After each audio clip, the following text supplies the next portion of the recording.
بسم اللہ الرحمن الرحیم۔ السلام علیکم۔ آج ہم بات کریں گے ایپیکاک میڈیسن کی۔ اسے ایپیکوہانا بھی کہتے ہیں، ایپیکوہانا، لیکن عام طور پہ یہ ایپیکاک کے نام سے مشہور ہے۔ یہ دوائی بخار میں دی جاتی ہے، ویسے اس خاص علامتوں میں بھی دیا جاتا ہے۔ اس کی جو خاص علامتیں ہیں وہ ہے الٹی، متلی، قے، یعنی ان تین کیفیت میں دی جاتی ہے۔ اور چھاتی میں ریشہ ہو، بلغم ہو، بچوں کی چھاتی میں کھڑ کھڑ کی آواز آتی ہو بلغم کی وجہ سے، تو یہ میڈیسن بنتی ہے۔ یہ نیوموگیسٹرک نرو پر اچھا اثر کرتی ہے۔ اس کا ایکشن دیکھتے ہیں کہ جسم کے کن کن حصوں میں کام کرتی ہے۔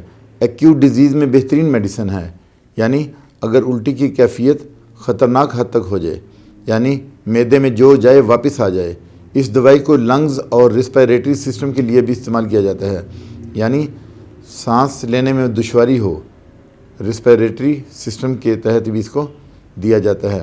اس دوائی میں سپازموڈک ٹائپ کا ایکشن دیکھا گیا ہے۔ مرغن غذائیں کھانے سے تکلیف بڑھتی ہے، معدہ میں سوزش ہو جاتی ہے، متلی اور الٹی کی کیفیت ہوتی ہے، گویا جو آپ نے کھایا وہی معدے سے واپس آ گیا، تو یہی دوائی بنتی ہے۔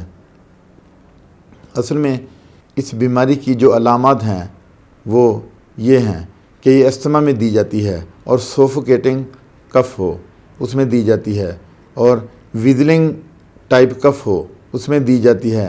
نوزیا کے لیے استعمال ہوتی ہے، نوزیا میں یا اسپازم آتے ہوں تو ریٹلنگ کف میں دی جاتی ہے۔ اس کے بعد ڈیسینیا میں بھی بہترین کام کرتی ہے۔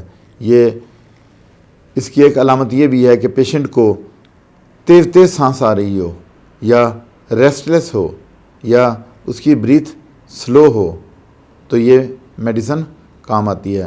اگر پیشنٹ محسوس کرتا ہے کہ اس کے گلے میں کوئی چیز پھنسی ہے، چوکنگ ہے، تو پھر بھی یہ میڈیسن کام آتی ہے۔ اور گرین میوکس اگر چیسٹ میں ہو تو یہی میڈیسن دیتے ہیں۔ اب ہم اس کی ڈوز دیکھ لیتے ہیں کہ آخر اس کی کتنی ڈوز چاہیے ہوتی ہے۔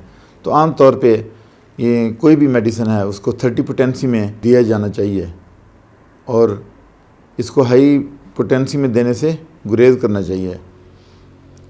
اور وہی بات ہے کہ اگر یہ ڈائلیوشن فارم میں ہے تو آپ 3 قطرے ڈائریکٹ زبان پہ دے سکتے ہیں، اور اگر پانی میں دینا ہے تو وہی اس کا طریقہ ہے کہ 10 ڈراپ صبح، دوپہر، شام، کھانے سے 1 گھنٹہ پہلے یا 1 گھنٹہ بعد۔